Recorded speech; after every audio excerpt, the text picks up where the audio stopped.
Hi! ఈరోజు మనం నీతి కథలలో సూరయ్య నారయ్య అనే కథ గురించి తెలుసుకుందాము. సూరయ్య నారయ్యల ఇల్లు ఎదురెదురుగా ఉంటాయి. ఒకరంటే ఇంకొకరికి పడదు. ఇద్దరూ అసూయాపరులే. ఒకరికంటే ఒకరు గొప్పగా ఉండాలని, తనకంటే అవతలవాడు తక్కువగా ఉండాలని కోరుకునే మనస్తత్వం కలవారు వీరిద్దరూ. సూరయ్య వాకిట్లో ఒక కొబ్బరి చెట్టు వేస్తే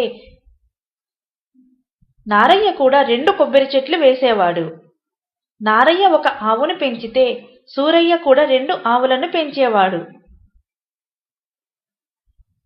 చివరకు వాళ్ళిద్దరూ ఒకరికంటే ఒకరు గొప్పవాళ్ళు కావాలని ఆ ఊరి గుళ్ళోకెళ్ళి దేవుని గురించి తపస్సు చేయటం ప్రారంభించారు.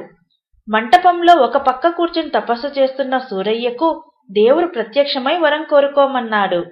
అప్పుడు సూరయ్య, స్వామి, నారయ్య ఏమి కోరుకుంటాడో అతనికి 2 రెట్లు నాకు ప్రసాదించండి అన్నాడు. ఈ మాటలు అల్లంత దూరంలో కూర్చొని ఉన్న నారయ్య విన్నాడు. దేవుడు నారయ్య దగ్గరికెళ్ళి, నీ తపస్సుకు మెచ్చాను, నీకేం వరం కావాలో కోరుకో అన్నాడు. అప్పుడు నారయ్య ఒక్క క్షణం బాగా ఆలోచించి, స్వామి, నాకు ఒక కన్ను పోయేటట్టు వరం ప్రసాదించు అని కోరుకున్నాడు. ఆ స్వామి తథాస్తు అని మాయమయ్యాడు. తనకు ఒక కన్ను పోతే మాత్రం ఏం, సూరయ్యకు 2 కళ్ళు పోతాయిగా అని నారయ్య పరమానంద భరితుడైనాడు. ఇదండి ఈరోజు నీతి కథలలో సూరయ్య నారయ్య కథ.